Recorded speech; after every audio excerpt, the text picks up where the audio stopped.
start the program. It's 10 o'clock now, the scheduled time. Harita, over to you.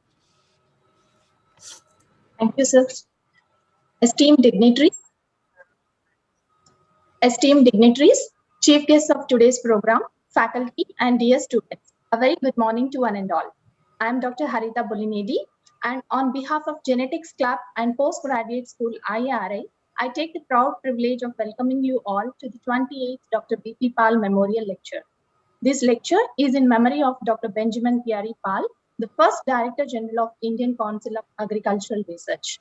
Dr. Pal is one of the India's most distinguished scientists, well known for his significant contributions in the field of crop improvement, particularly in the development of disease-resistant wheat varieties and for his interest in rose varieties. At the outset, it gives me immense pleasure to extend a very warm welcome to all the dignitaries. Esteemed Chairman of the program, Dr. Trilochan Mahapatra, Secretary DARE and Director General ICR, eloquent speaker of today's lecture, Dr. G.R. Chintala, Chairman NABARD Mumbai, Dr. A.K. Singh, Director and Vice Chancellor IRI, Dr. Rashmi Agarwal, Dean and Joint Director Education IRI, and Dr. Vinod, Professor Division of Genetics and President Genetics Club. A very warm welcome to all of you. On this auspicious day, let us pay respectful homage and floral tributes to the pious soul of Dr. B.P. Pal.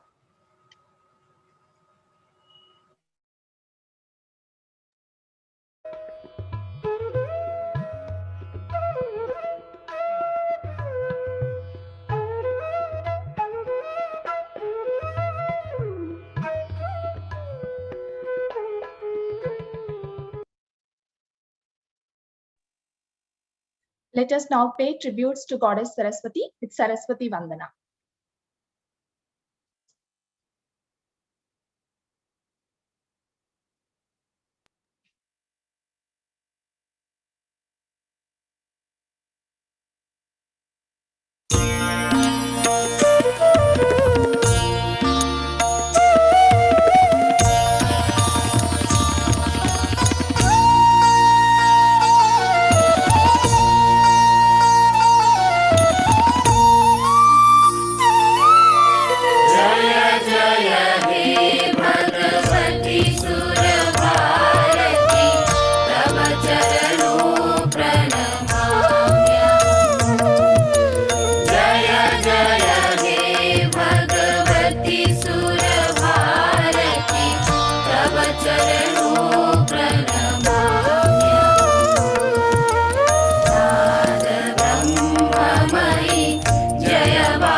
Jaya Jaya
With the permission of the chair, may I now request Dr. Rashmi Agarwal, Dean and Joint Director Education, IRA, to present formal welcome address.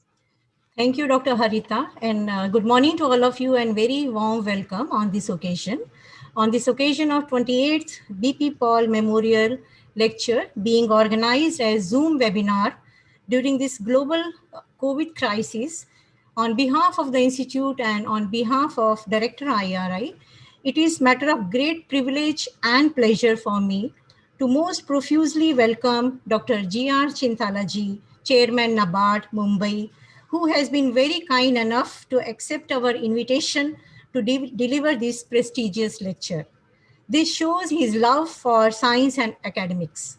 He will be speaking on a very interesting and important topic, resilient agriculture, the pivot for sustainable development. We are extremely grateful to you, sir, for readily agreeing to deliver this lecture by sparing your valuable time and enlightening us by your wisdom. We also feel greatly honored in welcoming Dr. Trilochanan Mahapatra-ji, Secretary DARE and DG ICR, and Chairperson of this function, who has been very kind enough to consider our request to preside over this function. He is always a source of inspiration for all of us. We are warmly welcoming our Director and Vice Chancellor, Dr. A.K. Singh, who is a guiding light behind organizing this function. We also very warmly welcome all the distinguished dignitaries invited on this occasion. Director General Crop Science, Dr. T.R. Sharma, Director General Education, Dr. R.C. Agarwal, Director General Horticulture, Dr. A.K. Singh, and all other Director Generals from ICR who have joined on this occasion, all the Assistant Director Generals, former Director Generals ICR, Dr. Mangala Rai-ji, Dr. R.S. Paroda, and also former directors of IRI, Dr. Professor R.B. Singh ji, Dr. H.S. Gupta, Dr. Punjab Singh, and others. Directors of the sister institutions, Dr. Kuldeep Singh, if he has joined, I welcome Dr. Rajendra Prasad, Dr. A.K. Shasani, Dr. Subhash Chandra from NCIPM, Chairman ASRB, Dr. A.K. Mishra, and members ASRB, all are welcome on this occasion. I would also like to welcome all our former JDs from IRI, also our present JD Extension, Dr. B.S. Tomar, Project Director, Dr. Man Singh, all heads of the division, professors, faculty, ladies and gentlemen, and also the students who have joined in large number. I would like to welcome Dr. K.M. Manjaiya, Associate Dean, and Dr. Vinod, Genetics Club, President Genetics Club, who have been helping me in organizing this important function. So I take this opportunity on this occasion to briefly mention about this prestigious lecture. Professor M.S. Swaminathan initiated this lecture series to commemorate the contributions of late Dr. B.P. Paul. He was of the opinion that like roses, Dr. Paul's khushbu can always be felt in and around IARI. Dr. Paul is rightly known as father of roses and father of agriculture research system in India. Today's lecture is 28th in this series. Dr. Benjamin Pierre Paul had his earlier education from Rangoon University before going to Cambridge University, UK for PhD degree in genetics and plant breeding. He joined IRE Pusa in 1933 and remained associated throughout his life with IRI. Dr. Paul became Institute's director in 1950 and remained on this post till 1965, when he was appointed as the first Director General of the reorganized Indian Council of Agricultural Research and subsequently superannuated in 1971. Credit for establishing the Postgraduate School of Higher Learning at IRI goes to him. He also introduced course credit and trimester system in IRI.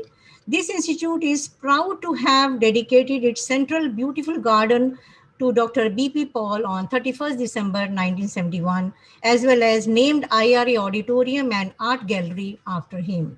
Dr. Paul was highly decorated and honored with many prestigious awards, both at the national and international levels.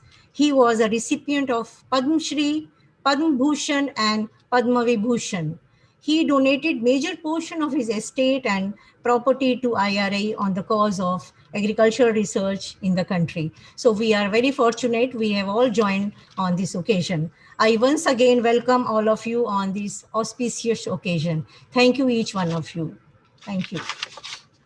Thank you, Madam. May I now request Dr. A.K. Singh, Director IRI, to formally introduce the chairman of today's lecture to the audience. Thank you, Harita, and very good morning to each one of you. I would also like to extend a warm welcome to all of you. One sentence. Huh? All right, sir. Thank you. So I would also like to extend the warm welcome to each one of you to this 20th Dr. B.P. Pal Memorial Lecture. As a matter of fact, the lecture was scheduled to be held on his birthday on 27th May, but because of prevailing COVID situation, we could not organize it then. And here we are today. And what a pleasant occasion today that we have two of the most distinguished alumni of IRI, one as a speaker in Dr. G.R. Chintala, and other Dr. Trilochan Mahapatra to chair the session. Dr. Mahapatra is known to this audience very well. Of course, we have almost 700 registered participants, many young students. Still, I will try to be very, very brief.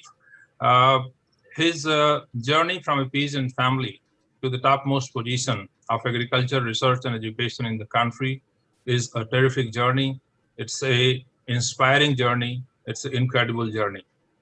Having done his graduation from Odisha Agriculture University, he did his master's and PhD from IRI, joined in IRI as scientist in RCP for almost 25 years, and made huge contribution to genome sequencing, genome mapping, and molecular breeding. Published papers in most outstanding journals, including Plant Cell and Nature. And then he took over as director of Central Rice Research Institute, Cuttack. Then he served as director of IRI, and now serving as the Director General ICR and Secretary there, the most coveted position in the field of agriculture research and education. His contribution as a teacher in human resource development and capacity building in the field of molecular breeding is unparalleled. Anywhere you go in the country or overseas, you will find students taught by him or trained by him, practicing molecular breeding. So that's a phenomenal contribution. I have great pleasure in welcoming you, sir, and request you to introduce the speaker and invite him to present the prestigious 20th Dr. B.P. Pal Memorial Lecture. We are joined by many distinguished people on this panel, and yes, many of our mentor, seniors, guide. You can see Professor Mangla Rai, Professor R.B. Singh, Dr. H.S. Gupta, Dr. A.K. Misra, Dr. Prabhu, Dr. Sharma, Dr. N.K. Singh, and many more. Large number of members from CG centers that are there. I would like to extend a warm welcome to each one of them. Thank you very much. Over to you, sir. Very good morning, and thank you very much. It's always a pleasure and privilege to be in any program of the prestigious IARI. And today we have with us none other than Dr. G.R. Chintala, Govinda Rajulu Chintala, Chairman of NABARD, with us to deliver the 28th Dr. B.P. Pal Memorial Lecture. Before I proceed to introduce him, let me also have a word of welcome, a very warm welcome, and extending this to everyone present here, including today's speaker. We have stalwarts, Dr. Mangla Rai, Dr. R.B. Singh, Dr. H.S. Gupta, and many others, in fact, Dr. Prabhu, and many others who have joined today's program. It's always, IRI always attracts the best of minds, and today is no exception. And all of them are here to guide us. And always it's a pleasure to have all of you, sir. As Dr. A.K. Singh said, there are many others who have joined the program. And on behalf of the Indian Council of Agriculture Research, and the Department of Agriculture, Research and Education, Government of India. I extend a very hearty and warm welcome to each one of you. And with these words, let me introduce briefly today's speaker. Some of us know, rather many of us know, Dr. Chintala. Those who studied during his time at IRI, or even little later or little before, they would recollect Dr. Chintala, but the youngsters may not. So it is a pleasure for me to introduce Dr. Chintala. You all know that Dr. Chintala is currently the chairman of the National Bank for Agriculture and Rural Development. And that is the apex development financial institution of the country. And that is from about, May, almost it's more than a year now, is occupying that prestigious chair. And prior to taking over chairman of NABARD, he was also managing director of NABARD's Financial Services Limited. That is where the microfinance lending happens, and that's the subsidiary of NABARD. Many of us have seen in the newspapers how he has been decorated, awarded for his immense contributions. And most recently, he was awarded Asia's most promising business leader, and that was the award for 2021 by Economic Times. So that is a very prestigious award in the arena for which he has been quite effectively working and delivering on the targets for a long time.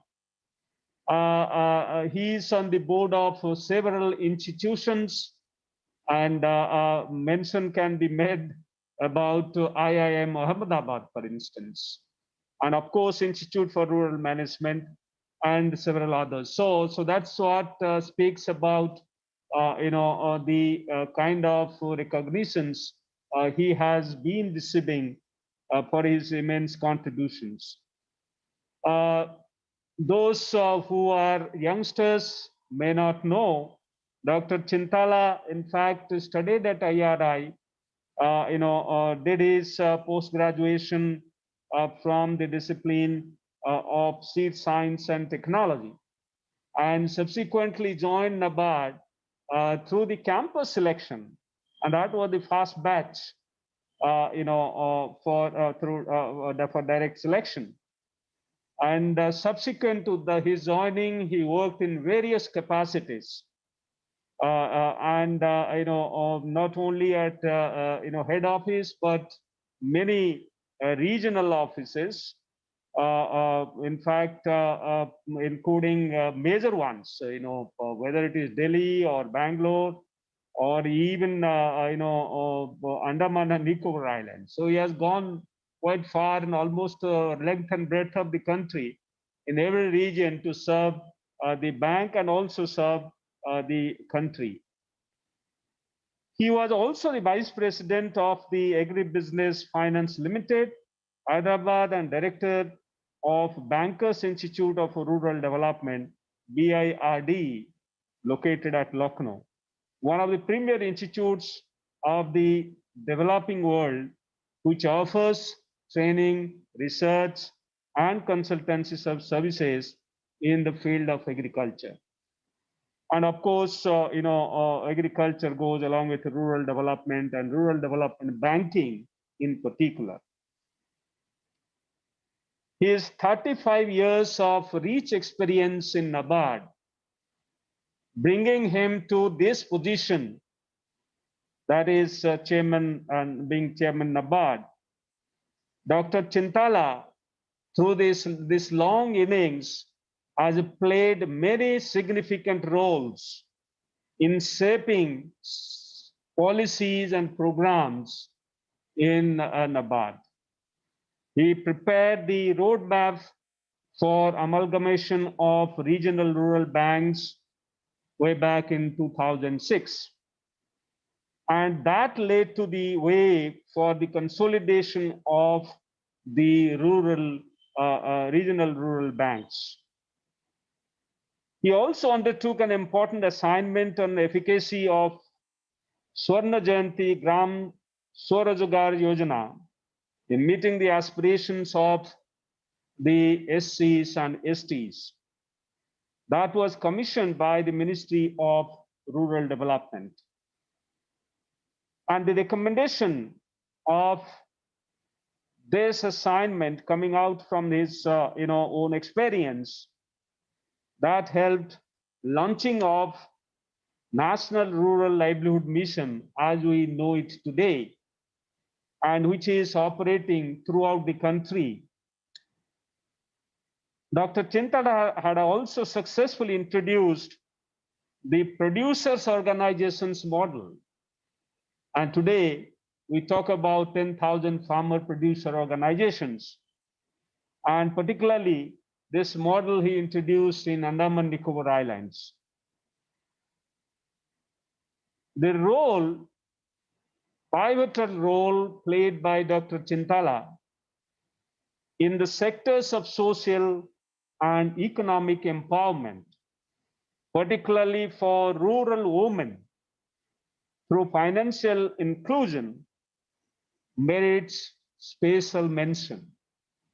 Dr. Chintala has been very, very proactive with regard to partnership, building partnership for successful implementation, and particularly in addressing the farmers' issues and problems. In fact, immediately after his joining, we had a discussion. In fact, he expressed that we should build our partnership between NABARD and ICAR. We had signed an MOU, but in fact, after his joining, it got a boost. In fact, we had a meeting, we had deliberations, and subsequently, through his own involvement, this has really been pushed forward very fast, at a very fast pace. And that is something which I owe, and ICAR owes a great deal to you, Dr. Chintala, for your dynamism and and strong faith in partnership, and particularly with ICAR. And having your background, of course, is very, very important, and that has played a key role. But at the same time, your own interest in the sector has been so encompassing, and that is how we have been actually moving very, very fast forward in the sectors like integrated management, particularly of our resources, then agricultural systems that we have developed. Similarly, the farming system models in particular, a promotion of those, the seed system developments, the watershed developments, and so on and so forth. And in fact, we are already working on these areas together. The credit goes to you, Dr. Chintala, and certainly this is the kind of leadership that matters and matters so much to our country's development. And you are the chairman of NABARD, certainly guiding many facets of agriculture and rural development and through banking.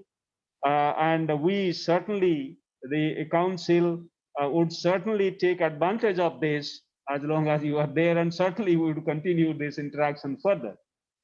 There's a long list of things, his achievements, and it will take time. So instead of doing that, I would prefer to stop here and congratulate Dr. Chintala for all his achievements, all the awards, accolades, honors he has received, all the significant contributions he has made for agriculture and rural development in India, and put in place the kind of leadership which is required to take the country forward. So Dr. Chintala, I welcome you and I request you to deliver the 28th Dr. B.P. Pal Memorial Lecture. Thank you very much for joining us today, despite your busy schedule. Thank you.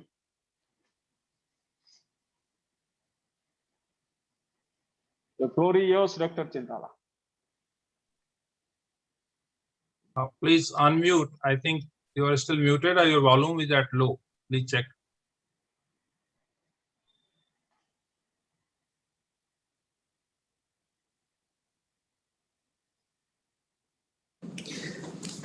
Hello, am I audible? Yeah, now now you're it's fine. So good morning to all and greetings from NABARD. Thank you, Dr. Mahapatra, for giving a great introduction, though whether I deserve it or not, but really I'm extremely happy that the audience has got a feeling of really how an IRA man could reach the position. I deem it as a great honor and privilege for having been chosen to deliver this year's prestigious Dr. B.P. Pal Memorial Lecture. This surely provides me with an opportunity to engage with researchers, academicians, and policy planners. I would like to thank the Indian Agricultural Research Institute, IRI, my alma mater, for this opportunity.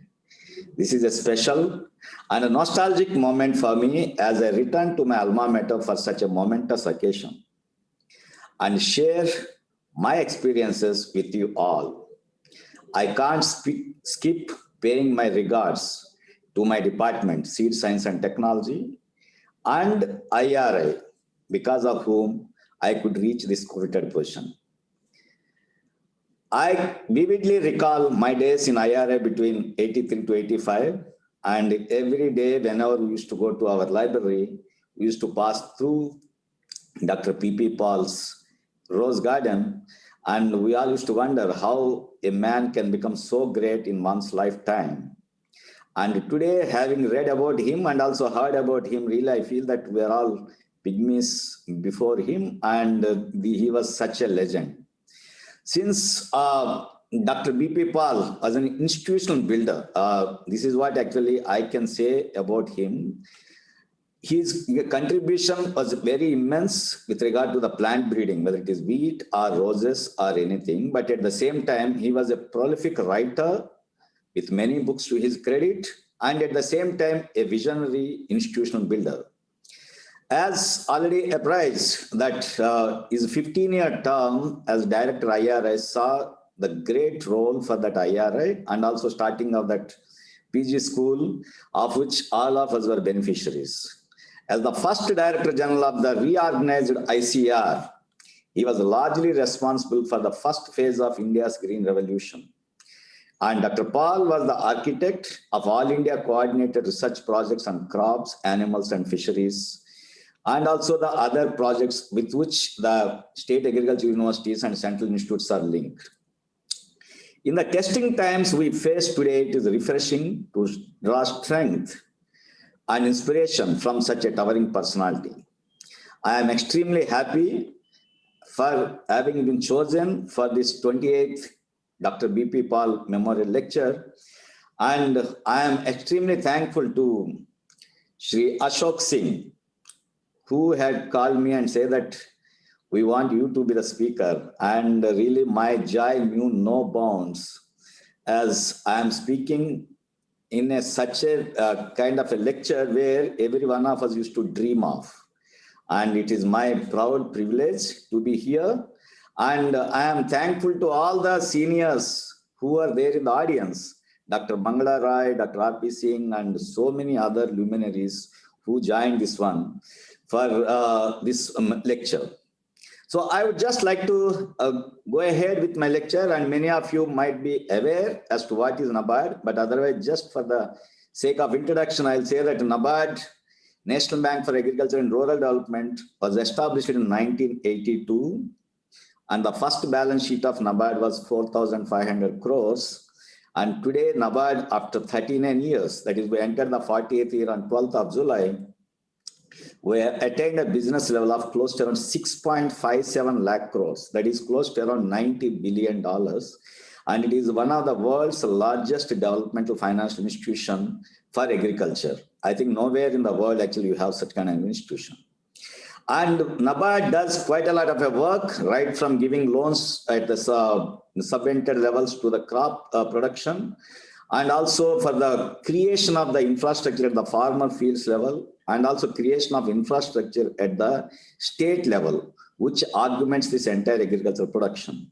And we have a multifaceted role, and I am very happy to preside over such a huge institution, which still draws quite a lot of an inspiration from the scientific developments that are taking place, and we try to projectize those scientific developments into the projects so that the farmers can take them forward and make their livelihoods better. So that is how this entire institution is. So now, just before going, I'd just like to say really as to what exactly my lecture is going to be and how it is going to be. I want to talk about Indian agriculture. It is a little away from that core scientific research, but thing is actually we are in the real position of looking into really how the agricultural development takes place and how the credit issues are there and how the institutions are doing their job and what are the terms of trade and how the farmers are getting the benefit or maybe sometimes they are not getting it. And also the developments that are taking place in the world, in the country, and also in the new technology areas. Now, these are all the issues which I just try to speak during this next 40 minutes allotted time for me. So the past 1.5 years was particularly been very challenging for the human race as a whole. And the impact of pandemic was such that a country as large, populous, complex, diverse, and resource constrained as India had to make extremely difficult choices. Hoping for huge long-term gain at a cost of the short-term pain, India imposed stringent nationwide lockdown. The poor and vulnerable, as well as the business sector, especially the MSME, bore the brunt of this extreme economic disruption. In acknowledgement of the crisis, Government of India endeavored to cushion the economic shock faced by the segments through a variety of measures. The Pradhan Mantri Garib Kalyan Yojana ensured food security through the public distribution system. Direct benefit transfers were made to widows, pensioners, and women.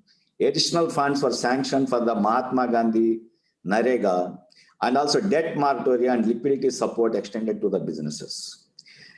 With the easing of moment and health-related restrictions in the third quarter of FY21, the government support shifted to a calibrated push for growth and investment demand. That is the Atmanirbhar package. Everybody thought that COVID has gone, but right when the economy was slowly picking up the pace, in April, we were hit by the second wave of COVID-19, which was associated with unexpectedly higher rates of morbidity and mortality relative to the first wave. Yet, unlike in the first wave, when the economy came to an abrupt standstill due to nationwide lockdown, the impact of economic activity is expected to be relatively contained in the second wave, with restrictions on mobility being regional and nuanced. But I would like to say that agriculture is a silver lining in this entire COVID-19 period. As a financier, I could see it much more profound impact. Indian agriculture stood tall amidst this once-in-a-century crisis that has befallen the human race. Despite the odds presented by the pandemic, there was no aggregate shortage of food supply, thanks to the Indian farmer and other stakeholders in the agricultural supply chain. In fact, in the middle of the pandemic, agriculture offered a silver lining, reflecting the grit and tenacity associated with the farm work. The agriculture and allied sectors returned a robust growth rate of 3.6% during the financial year 21. In a way, the COVID-19 pandemic presented a backhanded opportunity for the agriculture sector to become a driving force in India's development. Indian farmers increased sown area by 5.68% in Kharif and 4.31% in Rabi last year, Consequently, the food grains production had reached a peak of 305.4 million tons, which was 8 million tons more than the previous year, and a sharp rebound was seen in everywhere. And the best part of that last year was that horticulture production has picked up and it reached a level of around 326 million tons. And the exports, despite the pandemic and the restrictions, agri exports have crossed close to $40 billion. So these are all the great things that the agriculture as a pivot of that sustainable development had really helped a lot during the last crisis. However, I just want to look into it as to really what are the frailties of the Indian agriculture and how we can learn from them and look ahead. This show of record high production is happening despite the legacy issues that Indian agriculture has been plagued for decades. All of you are aware, because we are all in that educational system, the poor mechanization, low farmer education and awareness, inadequate storage and logistical issues, and the small holdings are some of the major issues holding back the Indian agriculture from reaching its potential. The efficiency of agriculture sector is extremely low as it employs close to 60% of India's population, but contributes only 16.3%. Last year was the sole exception, we reached 20%. The Indian agriculture sector is marred with large regional disparities. NABARD, we do quite a lot of work on the socio-economic aspects of the Indian agriculture also. Recently, we brought out a publication titled Farmers' Welfare in India, a State-Wise Analysis, in which we have attempted to suggest a framework to understand the variations in agricultural performance across states through the farmers' welfare lens. We have attempted to construct a farmers' welfare index combining 21 indicators like production, post-production, infrastructure, social development, ecological aspects, and policy and the fiscal environment. So this paper has explored the interstate variation in a wide-ranging aspects pertaining to agriculture. Another major factor affects the growth of the sector is the choice of the crops. There is a massive overproduction of grains like wheat and rice, which create very low value in comparison to high value horticultural crops, and also fisheries, poultry, dairy, etc. So when we are looking into all these things, we sometimes make a comparison between India and China because it is our closest counterpart. And what are the achievement levels and all those things? We lag quite a lot behind China. And though we have a very high cultivated area when compared to China, that our GDP, maybe the GVA value of the agriculture is just $460 billion when compared to Chinese $1,004 billion. So that itself is a big differentiator, which really we have to look into it. And also the enabling infrastructure is also one factor which probably may be pushing China to a next higher level, and India has to gear it up for that. And we use quite a lot of water, close to around 80 to 90% for agriculture, but our yields in various crops like rice, groundnut, maize, etc., is maybe 50% to 30% lower than the global averages. So having experienced gaps in productivity, how exactly the agro system and the agro ecosystem has to be redesigned, and how to fortify our agricultural ecosystem. So I would like to say that we have to work on emphasizing on agricultural research, education, and extension. Now, I am extremely thankful for the mention made by Dr. Trilochan Mahapatra about our interaction after I took over. And I took a leaf from the discussion which we had that day, where Dr. Mahapatra was speaking very passionately about the integrated farming systems. Now today, the doubling of farming income, in case if it has to be a realization, the small and marginal farmers have no option except to go for a kind of integrated farming systems. They have to have a kind of a mix of crops. They have to have mix of occupations so that throughout the year, they will be able to produce something and make money. So that is why I say that there should be an emphasis on agricultural research, education, and extension. So the power of research in development is immense, which all of us know. However, our investments in research is comparatively very low when compared to many nations. We have seen from the literature that the Brazil has received close to $16 for every dollar it invested on the agricultural research. And also other countries also have got a better kind of a deliverables. But in case of India, actually we are not to that level. So now this is one way which we have to look into as to how the research expenditure has to be beefed up and the research gains have to be passed on to the farmers in the country. I had gone through a book which is recently released that is supporting Indian farmers the smart way. I found that the author had written that every rupee spent on agricultural research and development yields better returns, that is 11.2 times compared to fertilizer subsidy, which is 0.88 times, power subsidy 0.79 times, roads 1.10.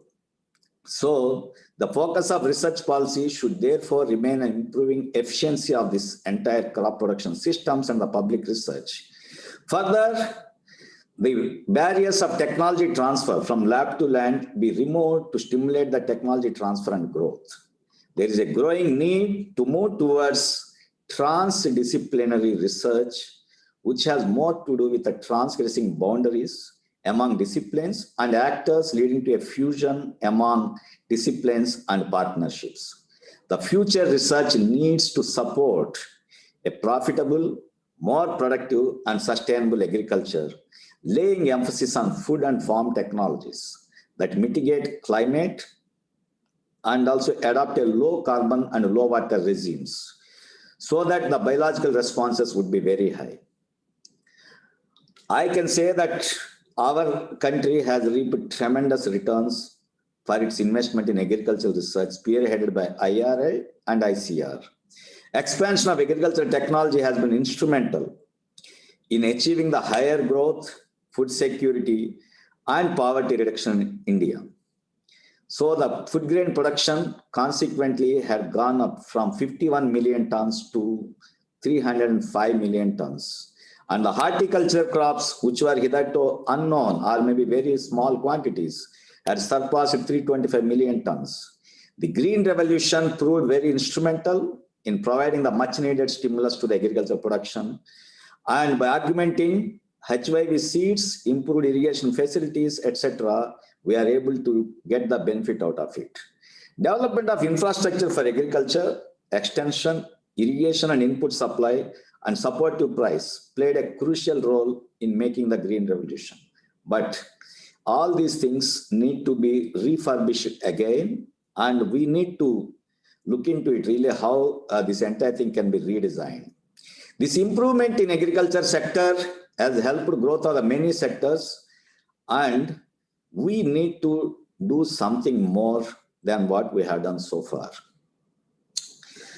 Now I will come to the credit part. Having discussed the benefits of research, I would now turn my attention to the most critical ingredient of production, that is credit.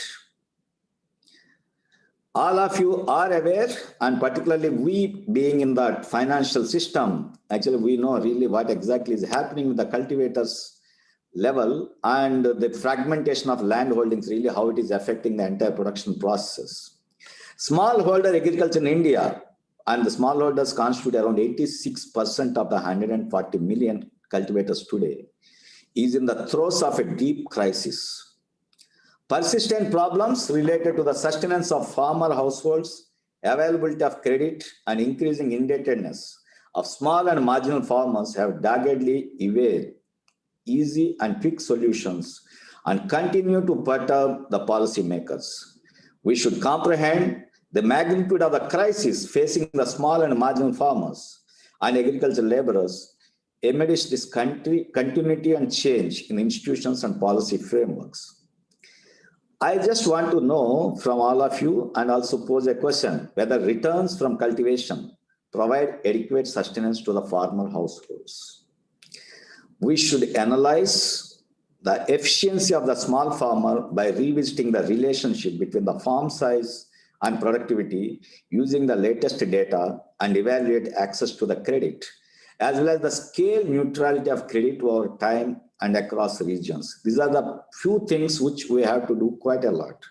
So the endeavor of everyone in the system, be it the Government of India, Reserve Bank of India, NABARD, or maybe other players, to ensure that small farmers adequately provided the credit to enable him to take up the cultivation. I would therefore dwell upon the issues which are a tad away from the core research, which all the learned gathering is involved, but about the agro ecosystems from the perspective of economics, credit, institutions, innovations, and new farmer-friendly organizations for exploiting the collectivization benefits. All of you are aware, timely credit is vital for Indian agriculture and largely comprising of capital-starved small and marginal farmers. We have conducted a survey called the NAFIS, that is the NABARD Rural Inclusion Survey. We have done it, where we found that 41% of the farm households surveyed depended on non-formal sources of credit even today, with 32% exclusively relying on them. Expectedly, the small and marginal farmers dependent more on this informal source of finance. So I would just like to tell about really what is this NAFIS survey. People can go and refer back as to really what exactly the survey is. It's a major survey initiative of NABARD to understand the ground level realities to help evidence-based policy making, and has covered over 40,000 rural households. The survey covered all the states in the country and all dimensions of the financial inclusion. It covered livelihood aspects also, as credit alone cannot ensure better incomes. NABARD has also constructed a state-wide financial index called the NAF index, based on the data collected during the survey.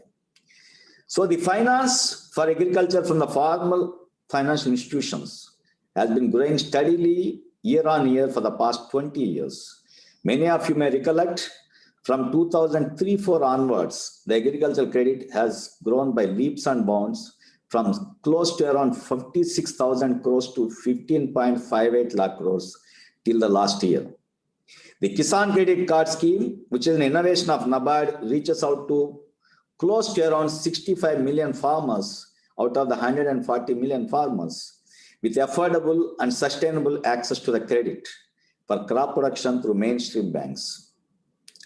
So there seems to be a very great amount of a credit flow that had happened, but still it is not matching the real requirement of the cultivators. Over the years, government and also institutions like NABARD, we have taken so many measures to enhance the availability, accessibility, and also affordability of institutional credit to the smallholders. Many of you may be aware, today the agriculture credit in India is one of the cheapest. We deliver credit close to at around 4%, and in many states it is at 0%.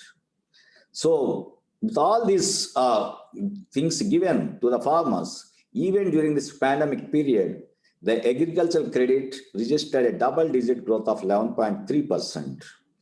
And the PM Kisan Credit Card and other initiatives have really pushed the credit to the next higher level. So this year, that is the year just concluded on 31st March, close to around 15.58 lakh crores has been disbursed against a target of 15 lakh crores. And for the coming year, we have set a target of 16.5 lakh crores for the agriculture. So having given this kind of information, I just want to know really what exactly NABARD does in this entire area. So let me dwell a little bit into this one. NABARD plays a very crucial and pivotal role in Government of India's push towards credit expansion in the agricultural sector. Through its refinance facility, it has provided concessional crop loans to farmers through cooperatives and regional rural banks. Cumulatively, in the last 6 years, NABARD had given 6.5 lakh crores at 4% or 4.5% to the cooperative banks and RRBs. And last year itself, we had disbursed close to around 1.3 lakh crores as a kind of a refinance to this one. Besides this, many of you are aware that Government of India operates an interest subvention scheme, and NABARD channelizes that funds through to the institutions below. Further, we give money and also assistance to the state cooperative banks, non-banking financial companies, and also MFIs who are all involved in the agriculture or rural development areas, so that the overall development will happen in this entire place. NABARD has also introduced a product for the cooperative banks and RRBs so that the primary societies can convert them into the multi-service societies, which can act as a kind of a marketplaces at the farm gate level as per the new formulas also. This is one thing which we have done, and it's already picking up so well. The other thing is that maybe one baffling thing with all the things now, with all the developments that have taken place in the credit, in research and everything, still India's record with regard to the credit to the GDP ratio is low. We are at around 50-55% as against close to around 200% in some of the advanced countries. So this is one area where NABARD and Government of India, Reserve Bank of India, and everybody is striving hard to see that really how this credit to the GDP ratio is pushed up to much better level. Being a spectator with a ringside view of agricultural development for the past 40 years, I could guess that the lack of entrepreneurship in this field is the real bane. However, new green shoots are visible, and let me dwell upon a bit. I could see that when compared to many other countries, the agripreneurship in India is comparatively low, and only now it is happening, and this is a very welcome development. So harnessing innovation and fostering entrepreneurship is the real key to make Indian agriculture a vibrant one. While entrepreneurship has been talked about for many years, agripreneurship is something very new, and we started discussing only recently. Agripreneurship combines the agriculture and the entrepreneurship to tackle a number of challenges faced across the agricultural value chain by disrupting the agricultural system with innovative ideas and affordable solutions. These agri-startups have become the fillip to missing link between the farmers, input dealers, wholesalers, retailers, consumers, and connecting each other and providing strong marketing linkages and also quality produce on time. However, agripreneurs, as our experience says, often face a disadvantage because of the lack of resources and also the land they have access to. They need to be provided with the necessary handholding, guidance, and nurturing so that agriculture eventually reaps the fruits of its innovative ventures. Central as well as state governments have implemented multiple enabling policies, and many of you are aware about the Agri-Clinic and Agri-Business Center scheme. Now, this scheme is almost for more than 15-20 years, the scheme is there. It could throw some of the entrepreneurs into the system, but at the same time, I can say that still the developments that were envisaged could not come out of this scheme.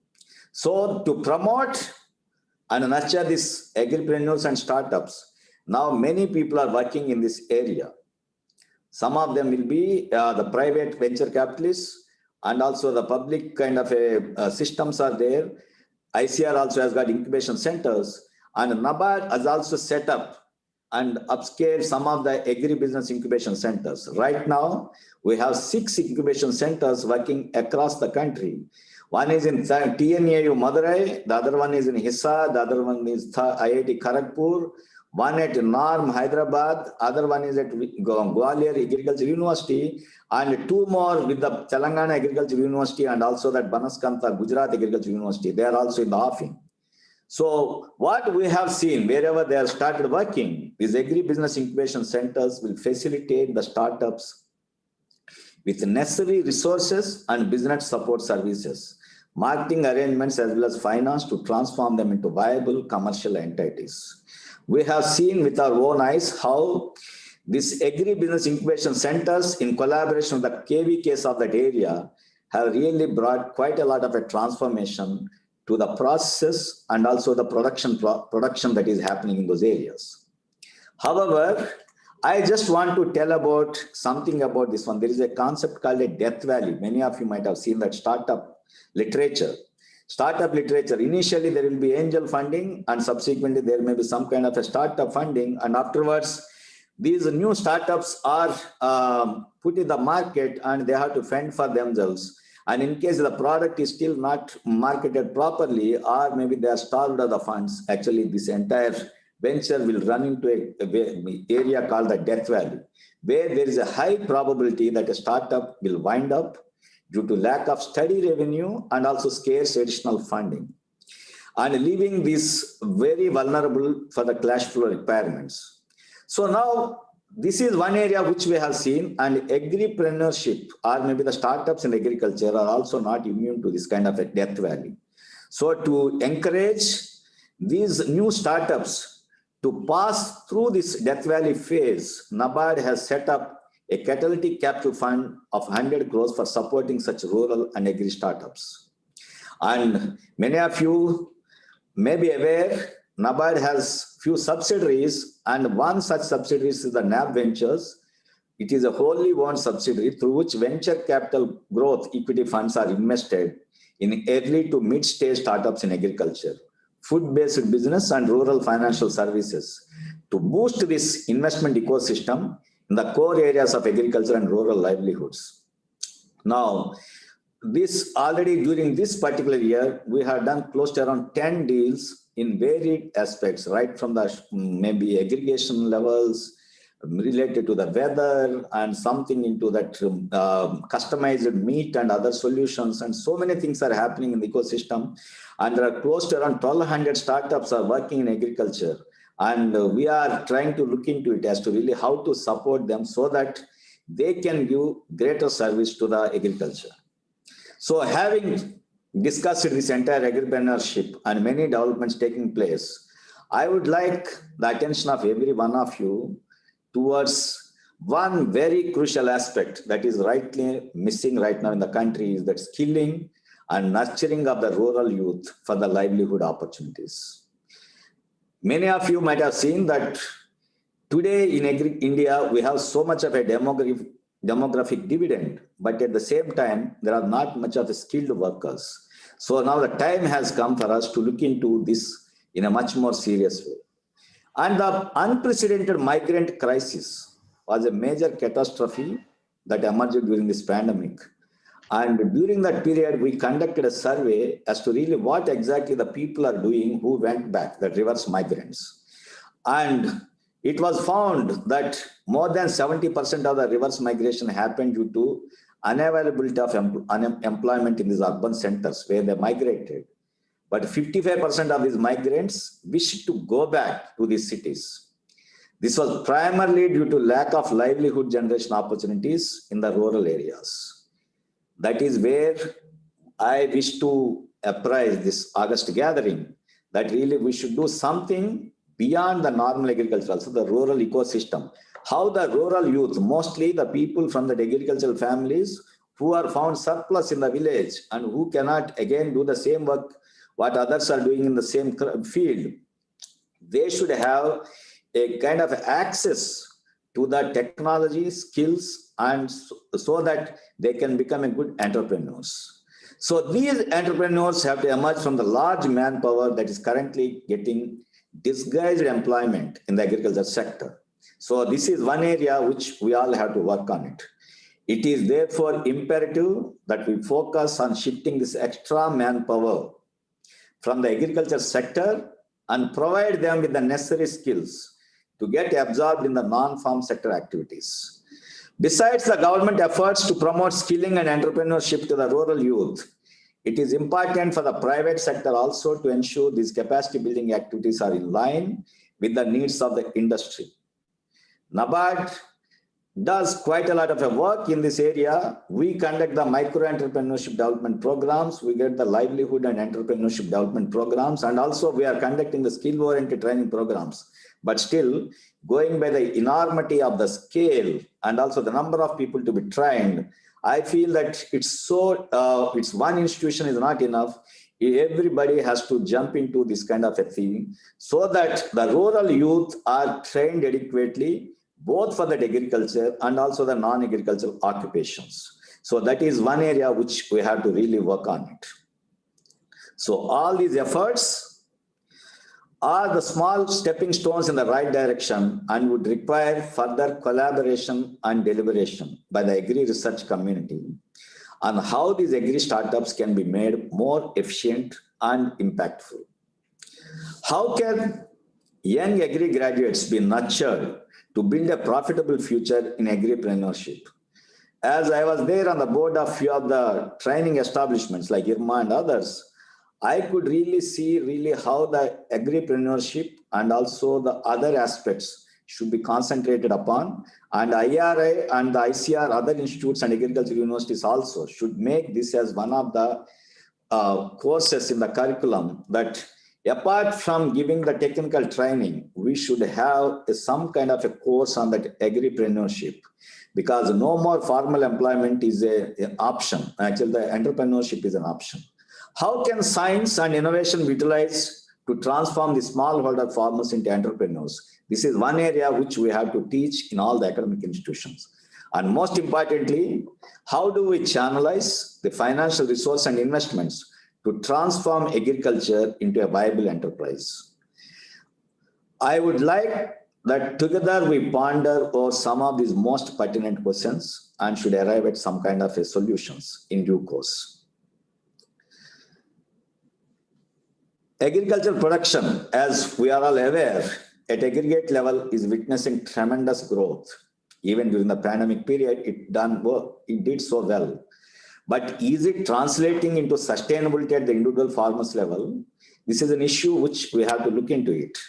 Now, I could see, because as a banker, as a developmental financial institution head, and also as the one who is technically trained in the agricultural field, I could see that really the time has come for us to do some kind of a re-engineering.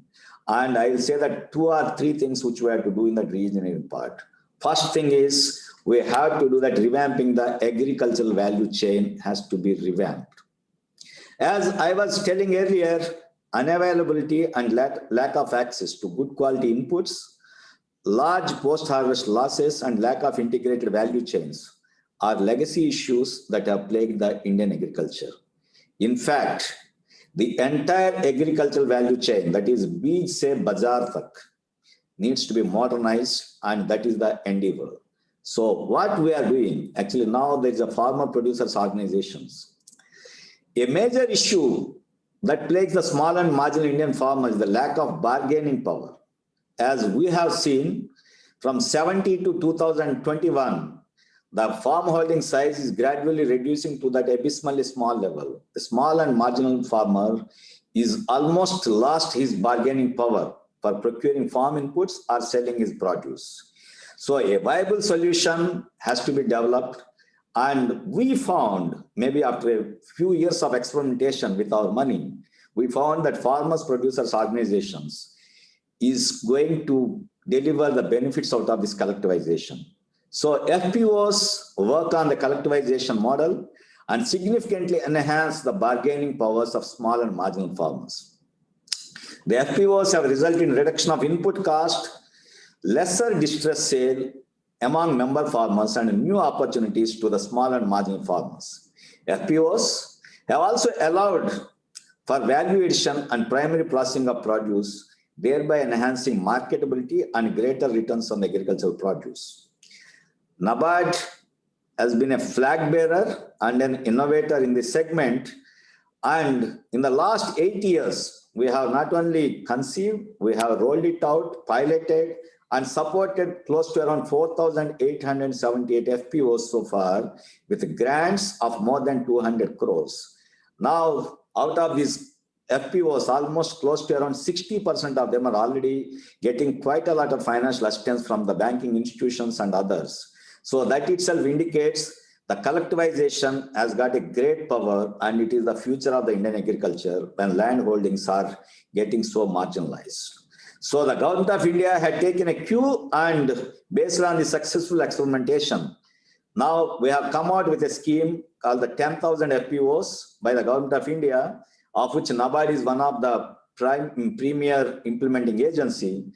And the other thing which I want to tell, maybe both for that Mahapatra ji and also the other August Guardian, maybe people here, that for the first time in the country, a credit guarantee fund has been instituted for the agriculture, and that is for the FPOs.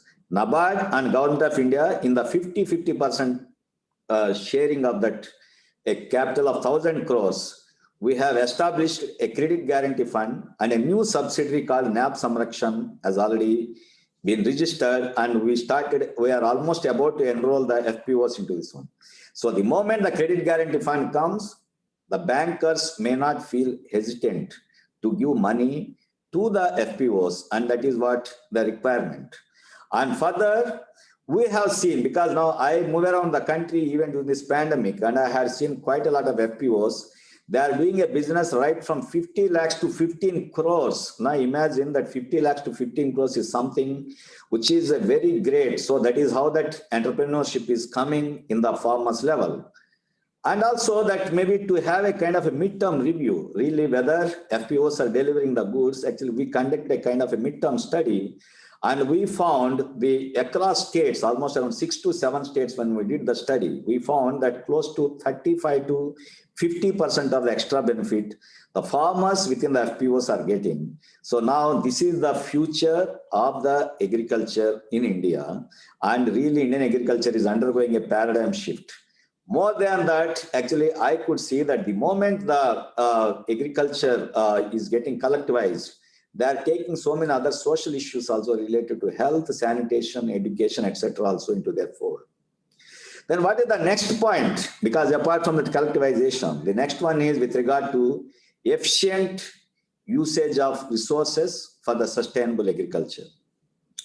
So under this, as Mahapatra ji already told, that quite a lot of research has been done by the ICR and agricultural universities on the watershed as to how to do it, what are the things to be done. But ultimately, these things have to be rolled out at the farmer field level, and for that institutions like NABARD had pitched in a lot. NABARD, in collaboration with a few of the foreign agencies, actually we have done quite a lot of work in the watersheds, and till now, more than 2.5 million hectares of the land has been reclaimed under the watershed, and a moisture security has been created. The moment the moisture security has been created, we found that the ecosystem is undergoing a change, and everybody's aspirations have gone up. Because the aspirations have gone up, they want maybe the further loans to develop themselves. So to facilitate such kind of a thing, NABARD had instituted a concessional refinance scheme where the money will be given at just 6% to the ultimate customer, so that they can do quite a lot of work within that watershed areas. And we are very confident that in the days to come, with the credit products which were devised, these watersheds are going to become a hub of activity in the days to come. Likewise, we have another segment, actually, which many of us in the normal agricultural courses, we just don't talk about, is the tribals. These are the people who practices the shifting cultivation or podo cultivation, and they do quite a lot of ecological damage, but that was their way of life. Now to settle them and also give a kind of a sustainable livelihood to them, NABARD has started a program called the Tribal Development Program, where in the selected areas to a group of tribals of maybe around 1,000 tribals, 2,000 tribals in a particular place, we give them close to around 60,000 rupees per hectare by way of inputs, make them to work and create their own orchards. Now today, in the last 15 years of our effort, actually we could develop close to around 5 lakh hectares of these orchards. And some of these people in a particular places where maybe around 1,000 hectares of orchards are there, they're able to generate close to around 1 crore to 2 crores of a revenue every year, and their livelihoods have been impacted. So now these are the issues which we also have to to incorporate into our agricultural education system.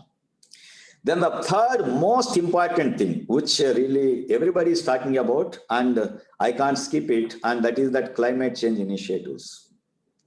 So I need not emphasize to this August gathering as to how the changing climate is manifesting its ill effects.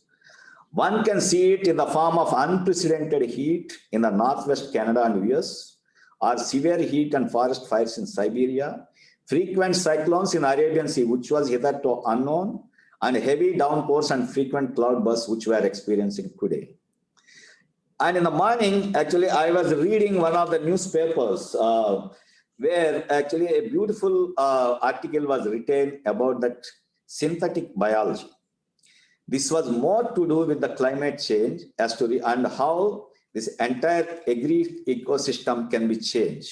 Now, this entire synthetic biology says that now we all know about that rhizobium nodules and the hemoglobin that is there in this one, but thing is never were exploited. Right now, this hemoglobin can produce a kind of a synthetic meat.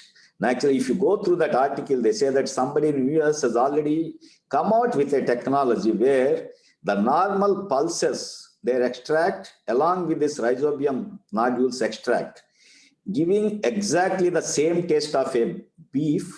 And now they have estimated as to really how much of a beef actually America, actually they took a kind of a estimation from that one. One burger in America will be having around 120 grams of beef.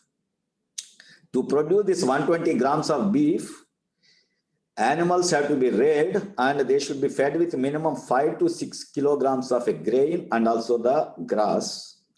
They will consume 200 liters of water, 3.5 kilowatt hours of power, and an average American in a day consumes around 8 burgers like that. And he say that one average American's burger is exactly equivalent to one transatlantic flight pollution that is being created. That is a greenhouse gas emission. Now imagine in the United States itself, around 365 million burgers are consumed every year. And we don't know how much enormous kind of a damage which we are doing. So now the researcher and also now that venture capitalists are already looking into it as to really how this legged hemoglobin can be extracted and can be made into it. And the Bill Gates at the end of it, actually, he says that the developed world in future can switch over to this kind of a leg hemoglobin kind of a non-vegetarian kind of a dish. It's a plant protein which has got the same kind of a taste and also the texture of the mutton. So then we can really create such kind of an ecosystem which will really be good for the planet as a whole. So now, having read that one, and also actually we are doing quite a lot of work as to on the climate change initiatives. Apart from whatever the research and other things are happening in that agri ecosystem, NABARD has played a pivotal role in implementing climate solutions. It is the national implementing entity for the Adoption Fund under the UNFCCC and also the National Adaptation Fund for Climate Change. That is for the Government of India. And also we are the direct access entity for the Green Climate Fund, and till date, we have supported close to around 40 climate change projects or the mitigation or adaptation projects in various states of the country at a cost of close to around 2,000 crores. And the results are very spectacular. And now it is the time for all of us to see really how the greenhouse gas emissions are reduced. And that is, though it is a very big national agenda, but at the same time, at the farmers level, we all have to work as to really how the mitigation and adaptation techniques have to be passed on to the farmers so that they would be able to withstand this kind of a vagaries. So that is where all the, maybe the scientists, the financial institutions, and everyone has to work on it.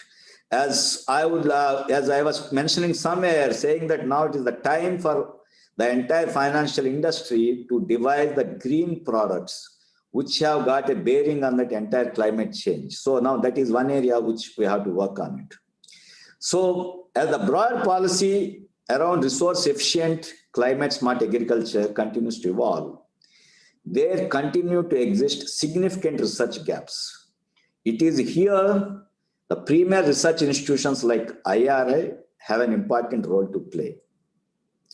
We need young innovative minds to help scale up the innovations, make bankable business models for watersheds, and scaling up our pilots and doubling farmers' income. We also want to know how they can leverage bank finance to improve the income and quality of their lives. Similarly, the extent of investment required in rural infrastructure can help in absorbing the credit and also creating the new institutions, the rural financial institutions is also one area which we do. So now there are many things that are happening in the ecosystem. One is with regard to the financial infrastructure. The other one is with regard to the critical, normal and physical infrastructure. The financial infrastructure is that we have a plethora of institutions. We have the commercial banks, we have the cooperative banks, we have the regional rural banks, we have the small finance banks, NBFCs, MFIs and everything. And also we have the people's own institutions like self-help groups and also the joint liability groups. Many of you may be aware that the cultivators today in India, 35% of the cultivation is done by the tenants, and these people do not have any access to the formal credit. So that NABARD had pioneered a concept called the joint liability groups, and today more than 10 million giant liability groups are there, which are delivering close to around 75,000 crores of collateral-free loans to these tenant cultivators. Likewise, the self-help groups, we have close to around 12 million self-help groups with around 130 million women associated with that one. And these are the people getting close to around 60 to 70,000 crores of money every year from the banking system without any kind of a collateral security. So having got all this infrastructure with regard to the delivery, actually now we should look into really whether anything to be done with regard to the physical infrastructure that is required at the ground level. Now, many of you might be reading in the papers that the infrastructure creation has become a very big important kind of agenda for this government. And many institutions are doing. NABARD is one institution which is doing substantial work with regard to the creating the rural infrastructure. We have a fund called the Rural Infrastructure Development Fund. In the last 26 years, that is from 96 onwards, we have given close to around 4 lakh crores of money to create the rural infrastructure to the state governments at a very concession level of close to around 2.75 to 3.5% across various periods. Now, because of this Rural Infrastructure Development Fund, you could see more than around 4 to 4.5 lakh structures have come up in the rural areas. They may be the small reservoirs, maybe tanks, the canal linings, and maybe the new projects, the rural roads, bridges, warehouses, cold storages, and you just name anything. Actually, quite a lot of things are happening. And I wish that now the more and more amounts have to be pushed into this one for creating the physical infrastructure. So NABARD through its RADF, actually the RADF which started with 2,000 crores in 96, now has reached a level of 40,000 crores per year during this current year. So we are very happy that NABARD is working in this nation building, particularly the infrastructure creation in the rural areas. Apart from this RADF, actually we have our own program called the NIDA. So last year, now for the information of this audience, I would like to tell that during this pandemic year, many of the state governments have borrowed substantial monies to create the infrastructure at the ground level. And NABARD had extended close to 77,000 crores for this infrastructure alone during the last year for various state governments. So we are very extremely happy with the developments that are taking place at the ground level. And this infrastructure is going to pave way for the sustainable agriculture, which again requires maybe the maintenance and everything also. Now, I'll take another 5 minutes of your time. And I'll say that really how a small innovations at every level will work. Now, through our RADF, we have financed some 17 crores to a small tea growers federation called that Induco Serve in Tamil Nadu. You know that Kunur, Coimbatore and other places, Ooty, they have the cultivation of tea. And earlier they were all producing the CTC tea, which is the machines are outdated and the quality is bad. So now we gave a small amount of 17 crores to this Indico Sir, which is a government of Tamil Nadu's organization, and which serves this cooperatives of the tea growers.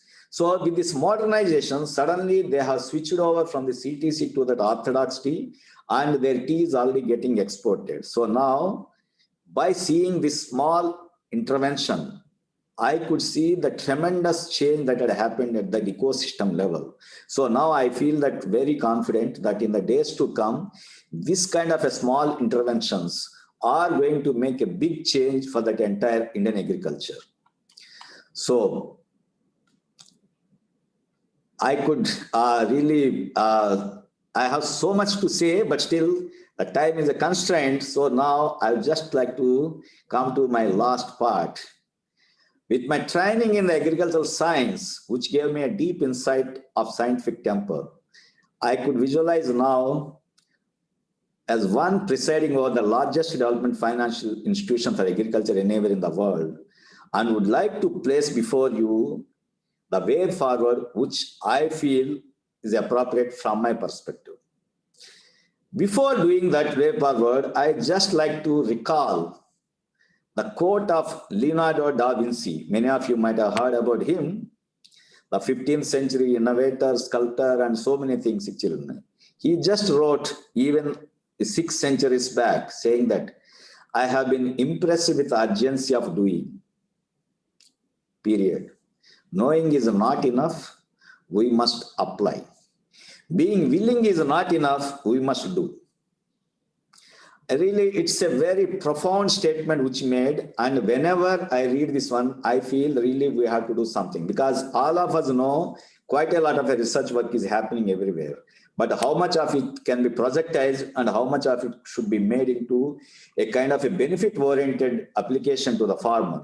That is why I say that being willing is not enough, we must do. That's why I would like to see really what is the way forward for us. As the agricultural landscape in our country is evolving rapidly, adopting the spirit of innovation and flexibility is the need of the hour.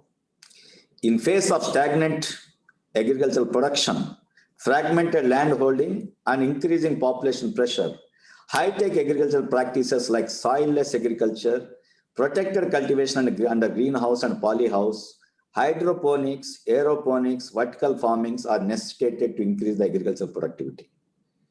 It's only appropriate that we embrace technology and think out of box in order to take advantage of this changing dynamics. Here, I would like again to take a leaf from that the news item which I read in the morning. When Americans can do, actually we are also aware of this entire leguminous hemoglobin, we are also aware of this thing. Can we really make it into a kind of an industrial product? Because when the whole world is switching over to kind of a vegan meat, now the time has come for India also to switch over and cultivate this kind of a less water guzzling and maybe a kind of ecologically friendly kind of a crops like pulses. So that is where we should do it. So there is also to be a need to change the way in which we channel our technologies from lab to land so that we may respond faster to the social demands. We urgently need to leverage developments in technology to improve the outreach and delivery of education. Now, web-based agriculture technology has come so fast, so e-learning, but at the same time, being in that financial inclusion, maybe a crusade by me, because NABARD has got a financial inclusion fund, I say that besides this e-learning, actually the farmers have to be given the formal practical training also. So agricultural research, education and extension should be the foremost pillar of our national agricultural policy. The agricultural scientists of the country in general and of ICR and IRI in particular have played a wonderful role in ushering green revolution in the country, which transformed India from a food deficit to the food surplus country. I am sure that with the forward-looking approach and continuous path-breaking technological developments, which are both farmer and industry friendly, The Indian scientific community will continue to play the pivotal role in accelerating agricultural growth. Today, there is also an urgent need to bolster agricultural extension and accelerate the technological transformation and the transmission from lab to land. It is here the agri startups are expected to play a crucial role in the future. Agri-tech startups are providing relevant and innovative solutions for a number of challenges being faced. The startups have become the link between the farmers, input dealers, and everyone, and creating a better ecosystem. They are giving solutions for the precision agriculture, animal husbandry, traceability solutions, storage, customized mechanization, etc. And this is the one which is going to propel the Indian agriculture to a new level. Therefore, we need to nurture and promote a great number of technology-based agri startups in the future. Institutions like IRA and NABARD need to provide the necessary technological and financial support to the startups. We are geared up, and we wish that ICR and IRA also will do the necessary kind of preparations to promote this kind of agripreneurship among the students of the agricultural fraternity. For the agricultural system as a whole, we look forward to a greater partnerships and closer collaborations between the research institutions like IRA and NABARD, which is working at the ground level. Here, I would like to just announce that we had a great amount of a discussion with the director IRA as to really how we can pay back our gratitude and loan to the mother institution. So we are instituting 3 medals, that is 2 for that post-graduation and 1 for that budding promising scientist. And already the entire blueprint was done, and maybe any time actually we are going to sign the agreement. So from the coming year, I wish that the students who are listening, 1 of you or 2 of you may be the real glad recipients of this medal, IRA NABARD medal, which we are going to institute shortly. Together, I believe we can hasten the technology transfer process and provide solutions to this entire agricultural sector.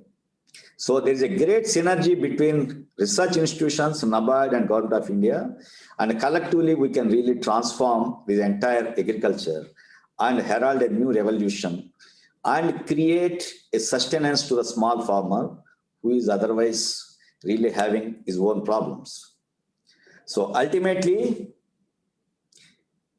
I only say one thing: anything can stop, but not agriculture. And therefore, it's the bounden duty of you, me, and we to pay back our debt to this nation and deliver the needed service to the most important person in this country, that is the farmer, to ensure his prosperity and sustainability. Jai Hind, thank you. And I really enjoy talking to everyone, my alma mater, and my great seniors who have really shaped this entire country's agricultural policy, research, and also the kind of food grain production and other productions which we are seeing. Thank you once again for giving me this opportunity. Thank you very much, sir, for an excellent and highly informative deliberation. May now request Chairman of the session to kindly present his remarks. Thank you very much. I would only profusely thank, and let's all give him a big hand for a very elaborate and excellent lecture. Yeah. But Dr. Chintala, we are all thankful to you for first of all and also delivering this wonderful lecture. And many aspects you have highlighted. I will not really go into those aspects, whatever you have said. But there are many points, and the last point, what you said, anything can stop, but not agriculture. But of course, agriculture has to grow, and it has been growing. But there are many things to be done. Thanks for IRI NABARD medals that you have agreed and announced today. And certainly this is the indicative of your kind of thinking for partnerships and for doing things together. Collaborations that you highlighted is important, and in that, in fact, spirit, we signed MOU when Dr. Vanwala was there. And after your joining, we have actually chosen, as you have rightly pointed out, some of those. And there are many more things to do, obviously, and we would certainly be working together to do that. See, there are 3-4 aspects which you have highlighted. I think that's for the benefit of my colleagues, that to take home your messages. The agriculture has done a splendid job in the past. It has succeeded in many facets. We have food grain self-sufficiency. We are exporting, as you rightly said, $40 billion export. And they are all silver linings, as you have rightly pointed out. And while all other sectors are lagging behind, agriculture has done, I would say, quite well, despite the COVID problems, and that's what you highlighted. And that's something which is highly satisfying, thanks to not just the technology which are available, but very importantly, the government policies which are there, which have been supporting farmers in a big way, and farmers themselves. Thanks to them, profuse thanks to them, despite COVID threats, they are there in the field, working day in and day out, and delivering, as per expectations. And that's the kind of message which the whole world is actually observing and appreciating, that how the farmers of this country, despite COVID problems and threats, challenges, they have been working and then contributing to development of not just agriculture, but country's economy as a whole.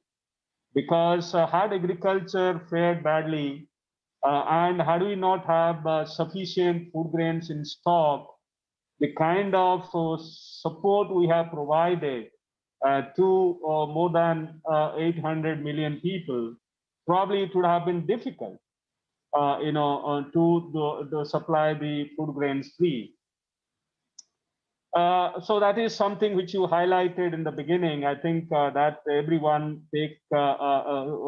has taken note of that.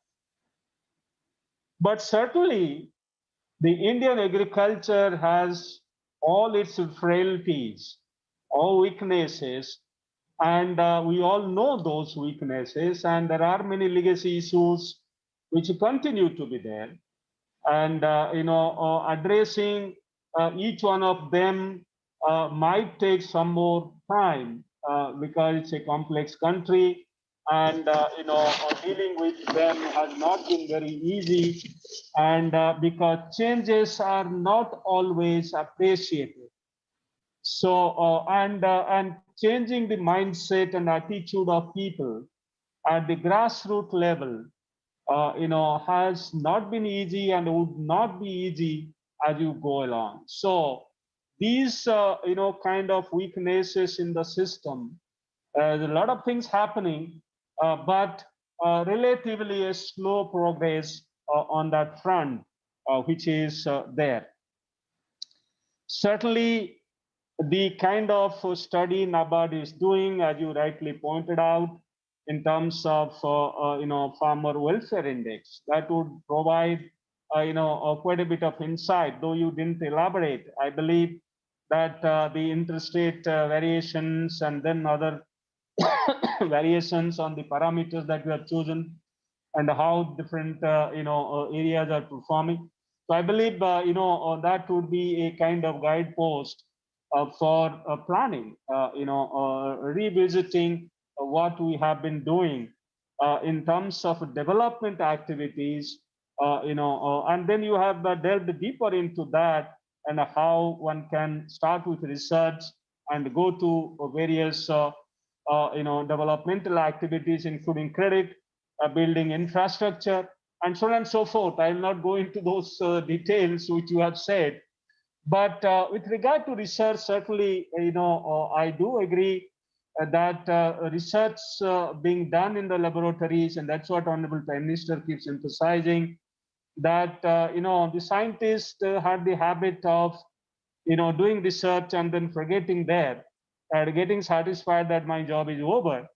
But starting from Green Revolution days, the success in the field of agriculture is when the technology gets transferred and translated, and in farmers' field.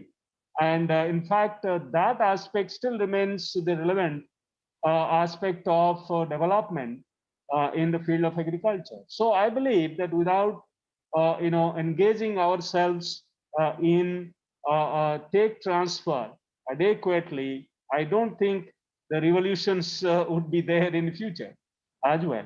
So, and in a partnership mode, not necessarily 100% we getting engaged in the technology transfer. And there comes the role of, institutions like NABARD, where, you have been already doing a lot of things at the grassroots level.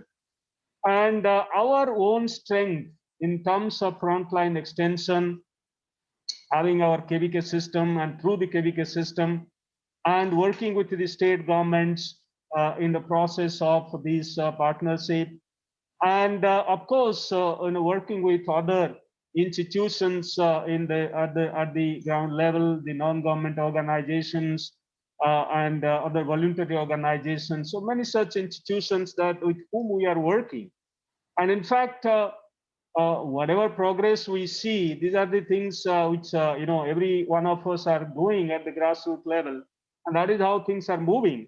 But certainly, the research front, as you rightly pointed out, that could be always new ideas to imbibe, to accept, to accelerate, development in this field.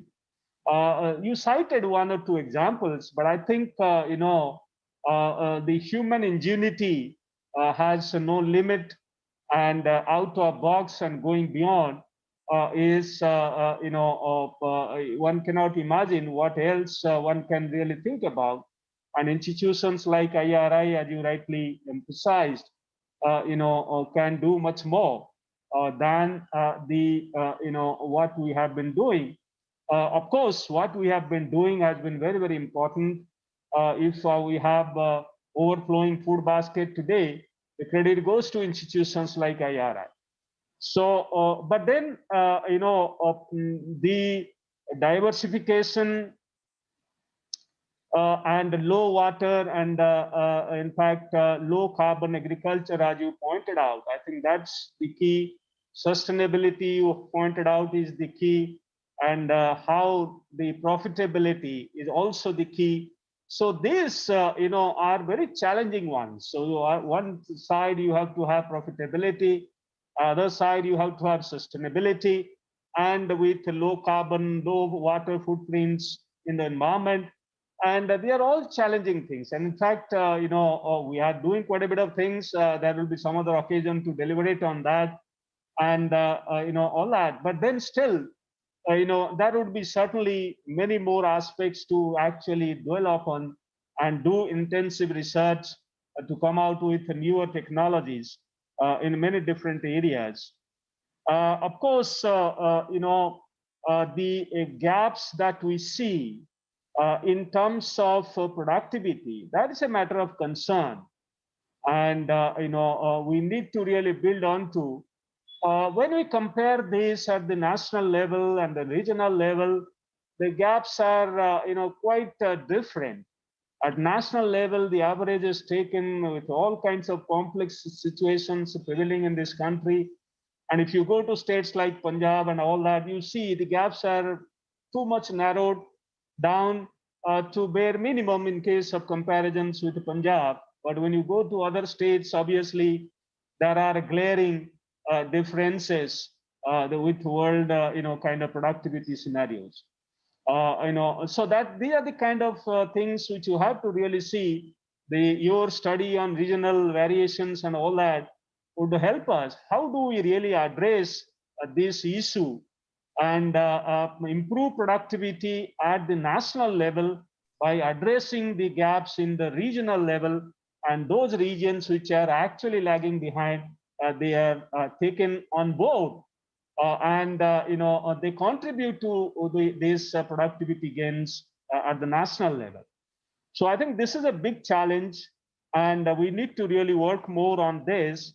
These areas, whatever you have identified based on your study, if we can focus there and then build some programs, and our system and your system, and taking state government along with, and and then we can see, of course, credit will be one aspect of it, but take transfer would be another aspect. But it's more than that. Credit, take transfer, in fact, more than that. Because as you rightly said, the post-production issues are always there. The farmer producer organizations which you highlighted is another important aspect to address those issues, in fact. Production issues as well as post-production issues, okay, because they are able to produce and process at least partly, basically, and then, address the limitations thereof. So that is another important aspect which you have highlighted. Of course, the credit growth has been very impressive, as you rightly pointed out. But the small and marginal farmers are still lagging behind. It's a huge number, 85% being small and marginal. So I think we have a lot of work to do there. And scale neutrality of credit you talked about, and certainly, so that is one area. Credit to GDP ratio, as you rightly pointed out. So we have a lot more to do, and certainly it's not just NABARD alone. There would be other institutions who have to really work together to build this up. And our extension machinery, the KVK system included, can actually help spread awareness among the farmers, because that is where quite a bit of misinformation or even illiteracy prevailing. Farmers are told about technology more than these kind of programs, schemes, and then credit availability and the institutions. So that is one area probably we can work together to build this awareness among farmers. Entrepreneurship that you highlighted elaborately is another area, and tapping the youth, rural youth and resources, and build tomorrow's entrepreneurs, particularly agri-entrepreneurs that you highlighted. I say this is one area which we have been focusing on for actually the last few years. In fact, as you said, the curriculum has to change. Our education system has to be, redefined, redesigned. And we had, Fifth DINS committee, Professor Arbir Singh is here, submitted the report. In fact, that was the focus of the report, to redefine course curriculum and bring in a program called Student Ready, so that they are actually, ready to be entrepreneurs of tomorrow. And that is how it has been designed. And for past 4 or 5 years, we are implementing now, and slowly it's sipping in, it's going in, and the mindset of students are also being reshaped in the process, because that's where changes are required. So this is encouraging, highly encouraging, and we have prepared a small report on this, how it is actually enabling entrepreneurship at this point in time. And we will strengthen this program further, that starting from there and then through ABI. So we had 25 of them, now we have increased to 50. But it requires more support. As you said, there is a death valley, and also at the same time, even the initial supports are not there in many instances to the startups. The young entrepreneurs who are going for this out of enthusiasm and out of initial push what is given through these ABIs, in fact, that interest dies after some time, because the kind of support which is required is not really forthcoming. All of them are not getting kind of investment support which is required. And that's very, very crucial. That is one aspect. The other aspect is kind of market, which is required for their sustenance and survival. That's also not really, coming. And that's because very rather inadequate, planning at the stage of building these startups. So though there is technology which is provided, but that's not really enough. So it requires adequate planning. So the ABIs, not just hand-holding for building startups, but holistic planning for their development is very, very essential. And I believe that's what we can discuss further, that how we really holistically plan for agri startups to survive, sustain, and succeed in the process of delivering and prospering.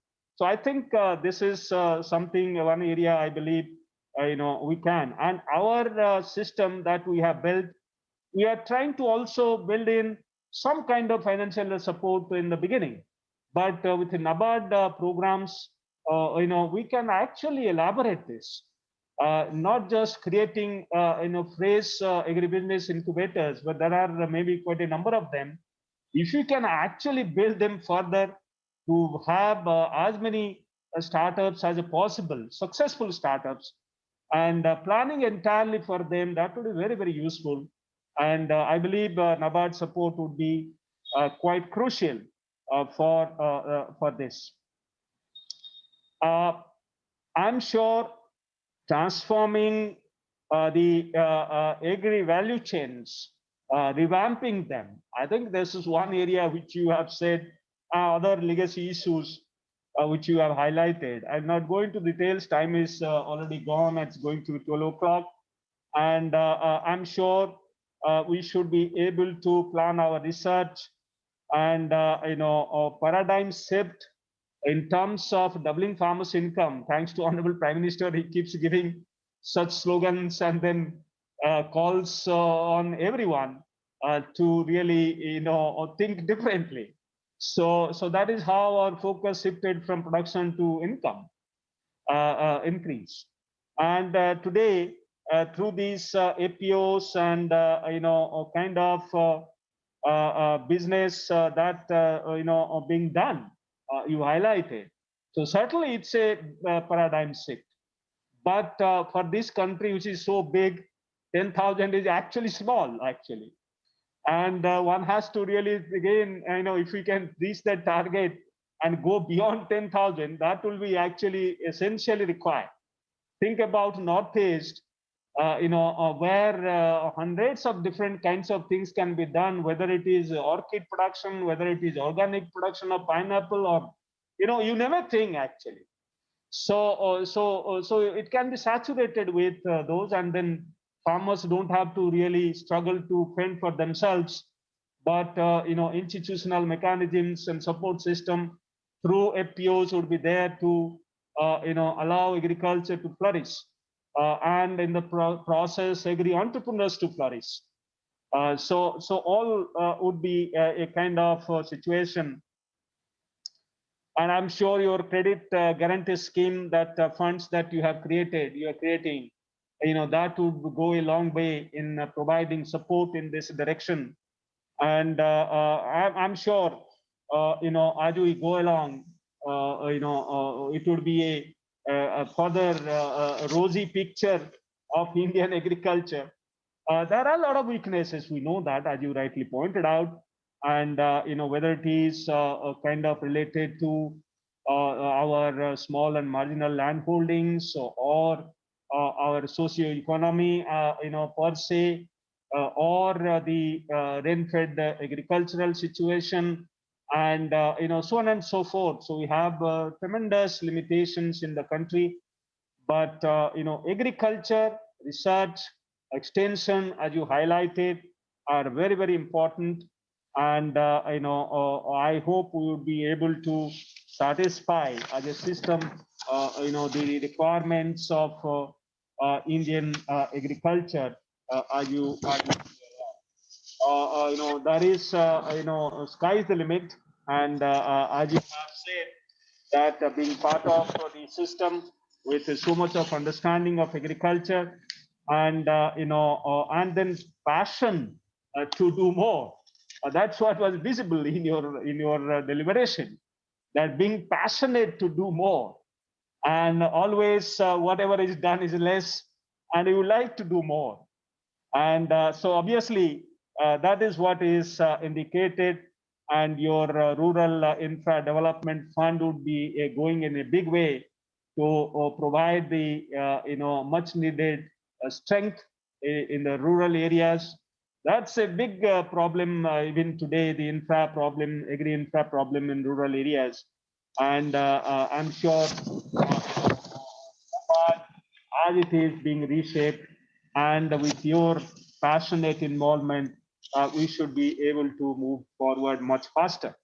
And we would be happy to deliberate further with you on specifics. So whether it is ABI and entrepreneurship support system and working together in those areas, or taking care of water, and particularly you said watershed issues which you are dealing with, and the ecosystem services. This is one area where there are a lot more things, but then you wanted bankable models. And bankable models, I believe we should be able to, actually my scientists often don't really focus on that aspect. So when technologies are being developed. So that is one area I think there needs to be really more of interaction for the scientists to understand how to build bankable models, so that it goes to the field. The extension system has to improve, and we will certainly that area how and what way we can further collaborate to build onto this. Extension models. We have various models. I'll not go into those details what we are doing. The nutrition is another area where we are working and doing quite a bit. And I do not know whether there are some aspects NABARD is working on, and we'll be happy to really work on. We discussed climate resilient village system that we have built, and whether that can be integrated with the watershed concept. And then we can actually, their bankable models can be, prepared. Quite a bit of work has happened in that area, and I think we should be able to really do that. So overall, it's an exciting, lecture, and quite informative. So much of information, and with ease, you went on giving not only data but a lot of insight into research, and leg hemoglobin to be re-engineered, and having meat, plant-based meat to be, to save the environment and all that. So whatever many things you have spoken. So thank you very much. And we all, I myself and all my colleagues, thoroughly enjoyed your deliberation. And so it's a big opportunity for every one of us, more than 380 people, linked to this program, listening to you. And so that's something which is, we and IRI keep organizing such programs. So thanks to Dr. A.K. Singh for giving me this opportunity. And big hand to Dr. Chintala again for this excellent lecture.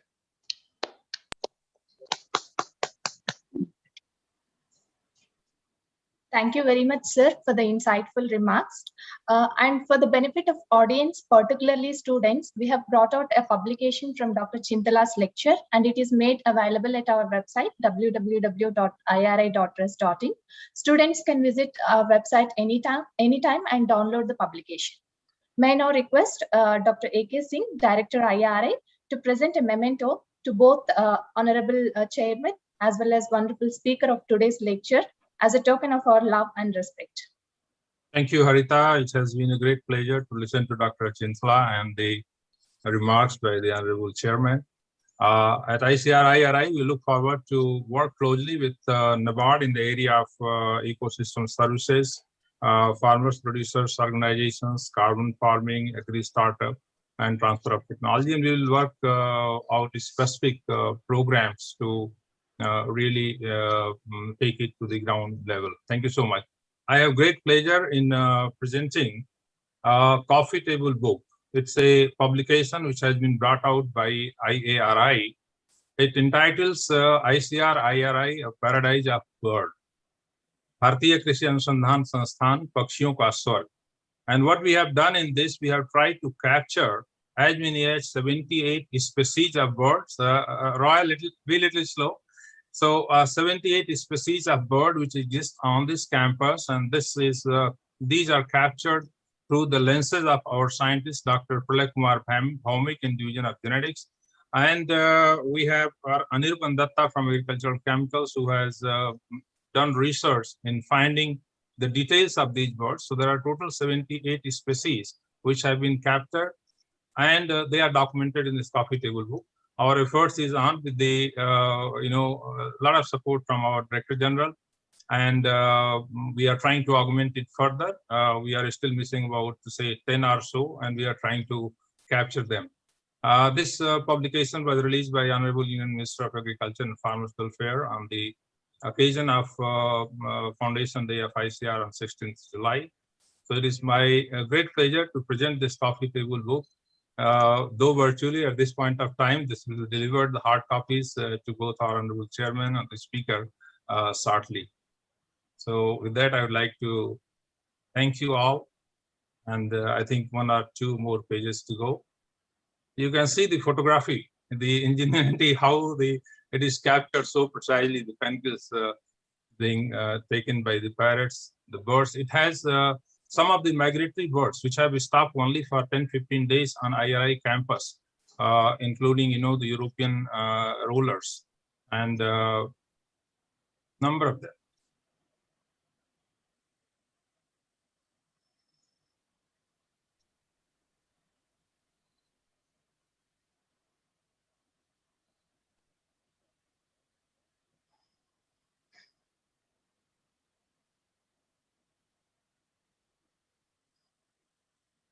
So this is one European roller, which stays for a very short period. Go ahead. These are the authors. Both are scientists in the IRI. Congratulations to them. Thank you very much. Thank you. Thank you, sir. Thank you.